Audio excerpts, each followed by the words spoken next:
a global consensus towards the Copenhagen Consensus. This is a debate that exists in the context of governments taking action like implementing cap and trade, like implementing carbon taxes. Ladies and gentlemen, governments are already acting in terms of protecting the environment where they think that the environment needs protecting. Where don't governments act? Governments don't act to protect the environment when they recognise that there's a legitimate reason for the environment to be degraded.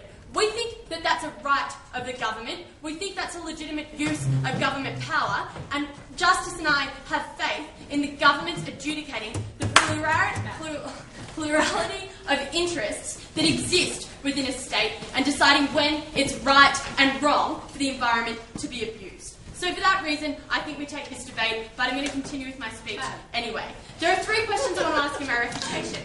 First, I want to ask about human rights. Secondly, I want to ask what's good for the environmental movement. And finally, I want to look at the role of the state and whether it's the role of radical individuals or the government as a whole to decide when the environment needs to be protected. So let's have a look at human rights. What we heard from the opening team, basically all we heard from the opening team, is that the environment and human rights are inextricably linked. And so we need to use violence in order to protect human rights by protecting the environment. I have 3 responses to this. First, on the most simplistic level, violence undermines human rights at the most fundamental and basic level.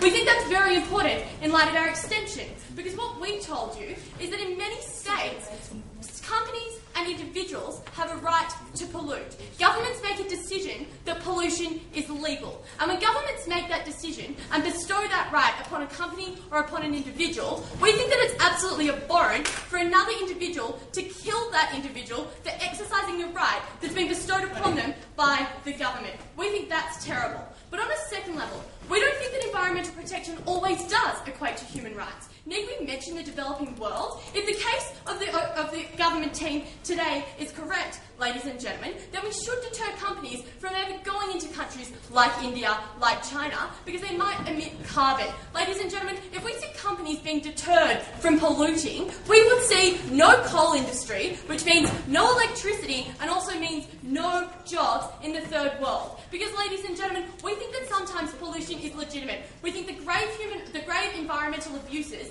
that the government wanted to talk about sometimes are sometimes necessary for things, I'll take you in a second, Anna, like the production of electricity. We think the government is the one who makes that decision, and we think that that is why we have a government.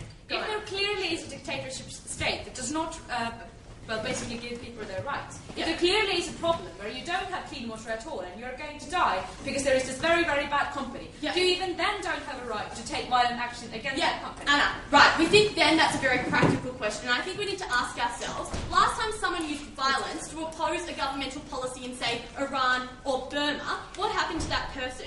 We think they were either thrown in jail or they were killed. And we think that if you care about the environmental movement, at the most basic level, the environmental movement needs people to support it. And we think that when the greatest supporters of the environmental movement are being jailed for standing up to dictatorships, that's not a policy or a value that we can ever support. So on a third level, finally, we'd say on the question of human rights, the logical extension of the case of the government is that you can always use violence if you think that the cause or the movement that you're supporting is more important than a governmental decision on that cause or movement. If you exist in a state where women say don't get equal pay for equal work, and you think that women should get equal pay for equal work, then you should be able to kill anybody who doesn't give women equal pay for equal work, even if your government has a very good reason for making that decision. So we'd say on the question of human rights, the case of the government absolutely fails. But let's have a look at the environmental movement. What we heard from the closing team is that governments have their hands tied, that governments are in the pocket of big business, and you need radicalisation, you need shock and awe tactics in order to allow moderates to have a voice.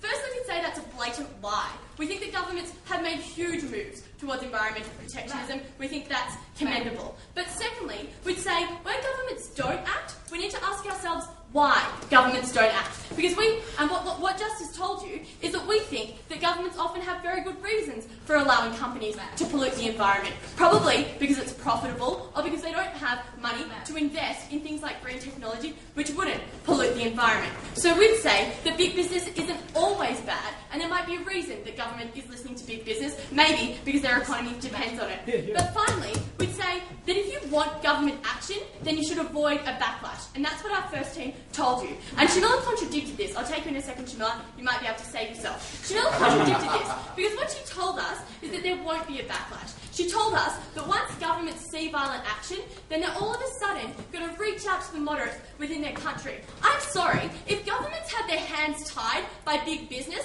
I hardly see how one bombing is going to make governments say, oh, sorry, oil companies, we don't need your money after all. We're going to protect the environment now. Go, Shamila. If you said that there have been some successes in the past, that's a value-neutral thing because in the past, violent strategies have also been employed. So those successes can be largely attributable to the violent strategies pressuring the government.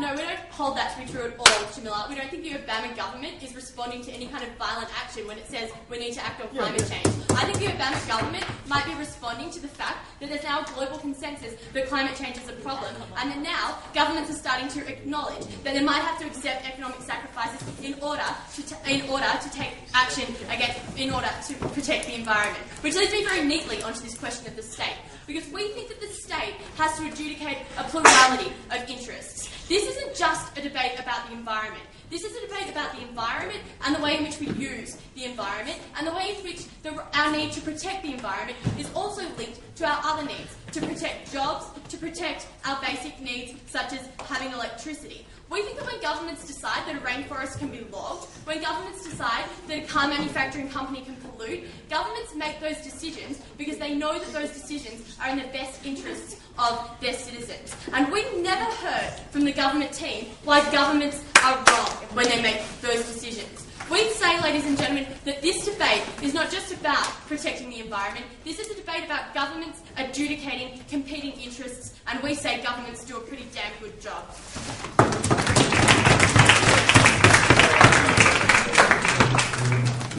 Thank you all, especially for Claudia for rhyming Obama and Alabama.